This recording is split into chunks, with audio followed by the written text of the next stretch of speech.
Le numérique, opportunité pour les sociétés d'assurance. Cette thématique était au centre de la conférence inaugurale de la 42e Assemblée générale annuelle de la FANAF, une rencontre qui se tient actuellement à Kigali, la capitale rwandaise.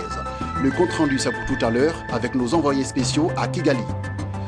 Mois de février, mois de l'amour, fête de Saint-Valentin ou fête de l'amour, c'est ce 14 février, une période idéale pour certains commerces. Comment se rendre légalement aux États-Unis? Élément de réponse dans ce journal. Bonsoir à tous et à toutes. Bienvenue sur Business 24 Africa. Vous suivez le journal. Avec la percée du numérique sur le continent, les compagnies d'assurance se réjouissent des opportunités qu'elle offre, mais restent inquiètes quant aux concurrents que cette percée peut créer.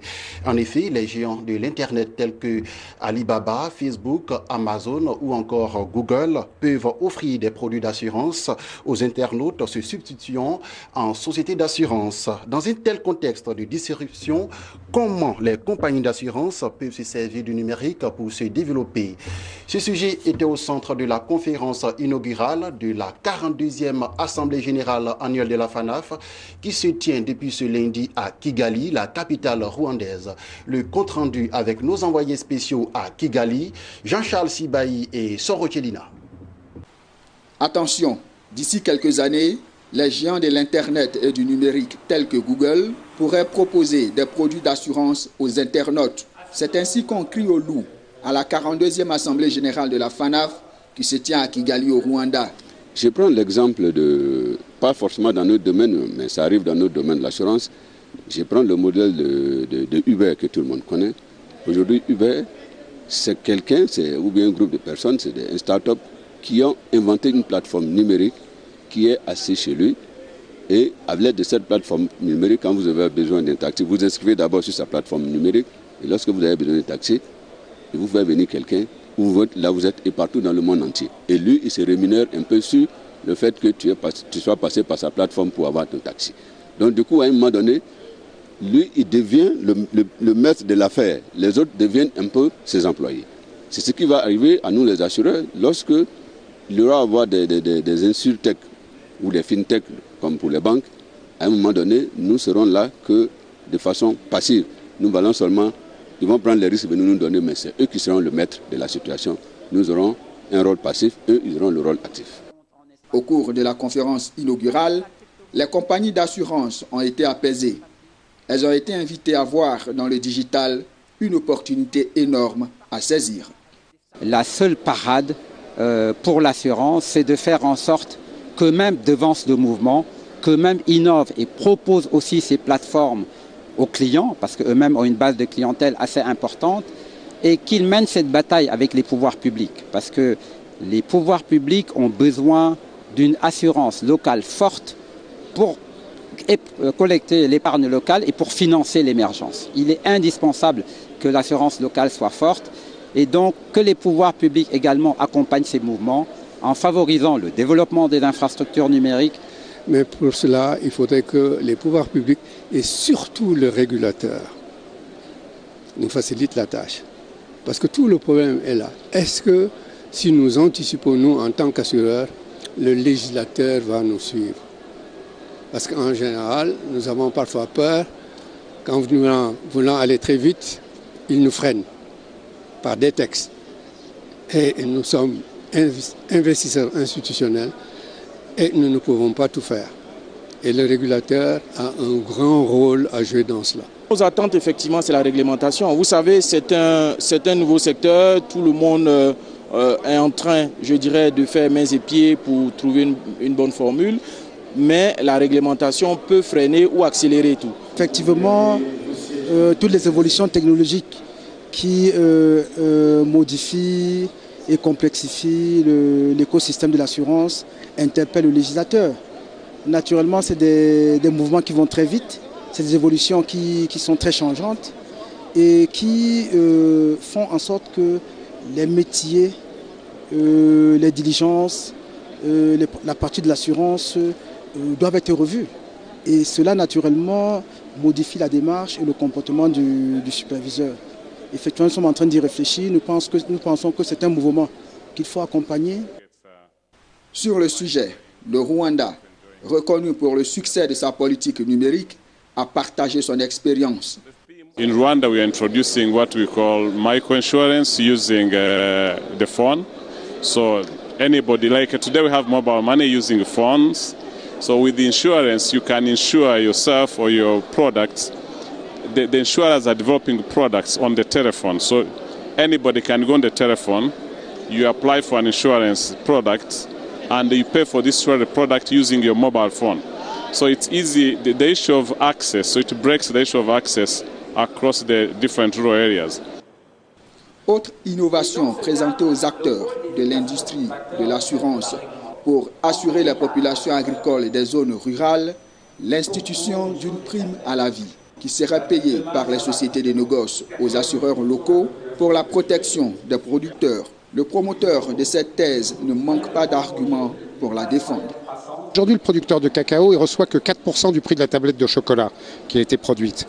Si, avec l'obligation, si vous travaillez avec des producteurs de cacao, de concourir à leur santé et à leur système de santé, vous amèneriez peut-être la part du producteur dans la tablette de chocolat à 5%. Ça ne changerait absolument rien au système si toutes les compagnies le font en même temps.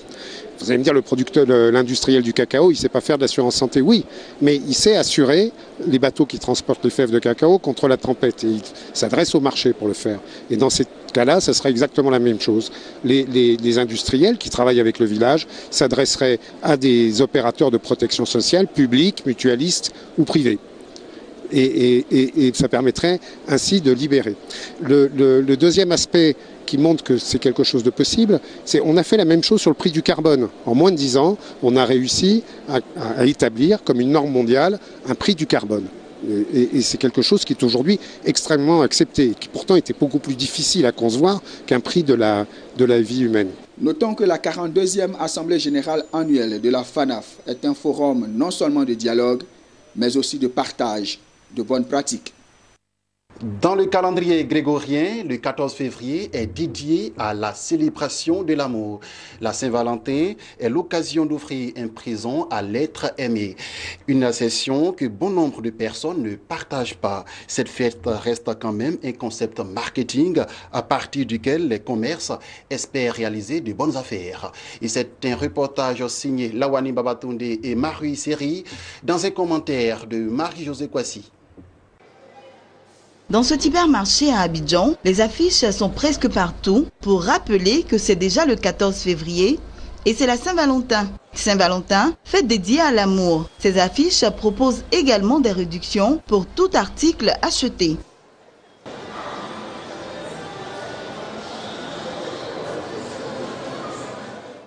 Pour les partisans de la Saint-Valentin, c'est l'occasion d'offrir un présent à l'être aimé, quand d'autres pensent que la preuve d'amour doit être apportée au quotidien. La Saint-Valentin, pour moi, c'est un moment, vraiment, pour moi, c'est très symbolique parce que je me suis marié déjà un 14 février. Et en plus, pour moi, c'est un double événement. C'est la Saint-Valentin et c'est l'anniversaire de mon mariage avec mon épouse. Donc pour moi, c'est le moment de lui exprimer, de lui renouveler encore mon amour. Et pour moi, c'est un jour formidable. Le 14 février est un jour formidable, un jour mémorable, un jour inoubliable. Ce ne sera pas un cadeau, ce sera 2 voire 3 cadeaux pour madame. Je pense que les cadeaux qu'on offre le 14 février sont quand même assez symboliques. Ça a un poids que les autres cadeaux n'ont pas. Donc c'est le jour de l'amour. Et tout ce qu'on offre comme cadeau ce jour-là, vraiment, c'est vraiment symbolique. C'est accueilli avec beaucoup de joie, beaucoup d'amour, beaucoup de plaisir au cœur. Ça fait chaud au cœur. Pour cette année, j'optais pour une montre. Donc, c'est pour ça que je suis là aujourd'hui.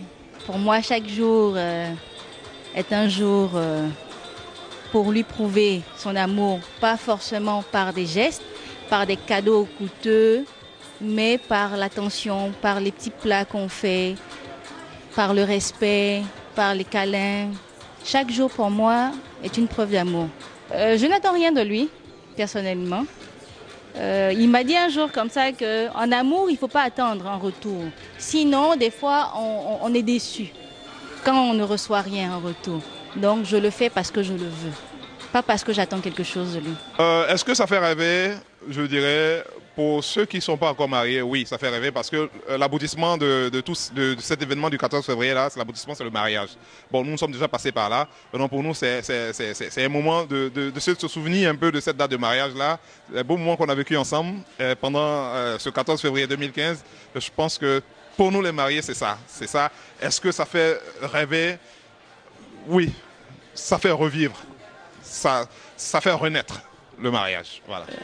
Cette date-là ne me fait pas rêver comme on le dit, mais juste que comme chaque année à la même date, le monde s'entête à ce qu'on prouve à l'être aimé qu'on l'aime. C'est pour cela que chaque année à la même date, comme une habitude, on réitère le geste, c'est tout. De plus en plus, les opinions divergent sur la célébration de la Saint-Valentin. Une chose est sûre cependant, cet événement est un concept marketing à partir duquel boutiques, restaurants et promoteurs d'hôtels entendent réaliser de bons chiffres. Mais ce n'est pas toujours le cas. Je me dis que puisqu'on est en semaine, il n'y a pas trop d'engouement.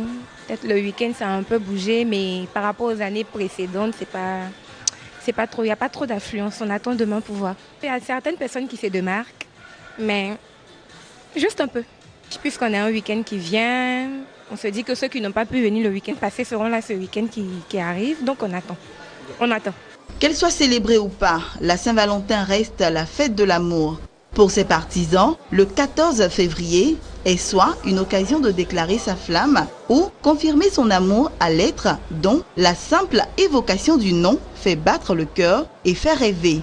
Vive l'amour! Parlons d'immigration à présent. En Côte d'Ivoire, ils sont nombreux à vouloir effectuer le voyage au pays de l'oncle Sam.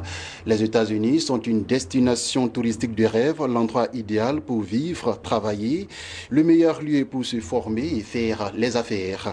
Quelles que soient les raisons du voyage, il est recommandé d'aller de manière légale.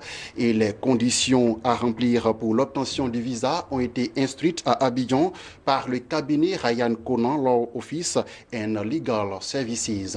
Lawani Babatunde et Marie Seri. Le pays de l'oncle Sam continue de faire rêver les Ivoiriens. Les uns souhaitent le visiter, d'autres veulent y aller pour poursuivre les études universitaires ou pour des formations. D'autres encore entendent s'y installer pour vivre le rêve américain. Les raisons d'émigrer au pays de la liberté ne manquent pas. Seulement, l'obtention du visa requiert des conditions élucidées par le cabinet Ryan Conan Law Office and Legal Services. On immigre de trois manières, comme j'ai dit. D'abord la famille. J'ai défini la famille, le père, la mère, les enfants de moins de 21 ans, les enfants qui ne sont pas mariés, qui ont plus de 21 ans, ou les enfants qui sont mariés et qui ont aussi plus de 21 ans. Il y a les frères et les sœurs. Ça, c'est la famille. Il y a aussi le travail, comme je l'ai dit.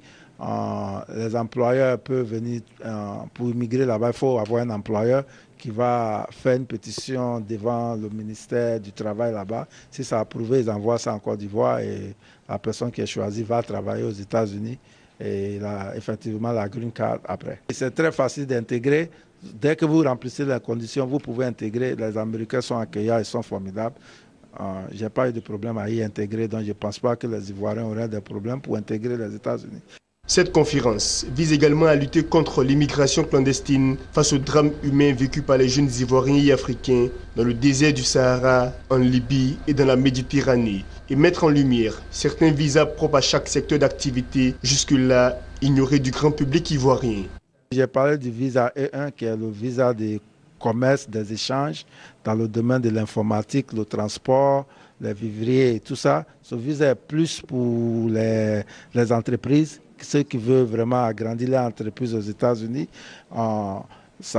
Les entreprises ivoiriennes peuvent avoir cette opportunité-là, mais il faut d'abord un traité. Et le traité, ça doit se faire entre le gouvernement ivoirien et le gouvernement américain. Le visa E2, qui est le visa des investisseurs, quelqu'un qui veut investir aux États-Unis, pour qu'il puisse avoir le visa, lui et sa famille, pour vivre là-bas et conduire son investissement. Ça aussi, ça a besoin d'un traité.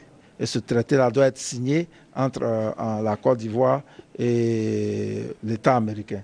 Maintenant, il y a le visa agriculteur. Ça n'a pas besoin de traiter. Ça a besoin seulement d'une demande de la part du ministère des étrangers de la Côte d'Ivoire adressée à l'ambassade américaine et expressant leur volonté d'être sur la liste pour le visa agriculteur.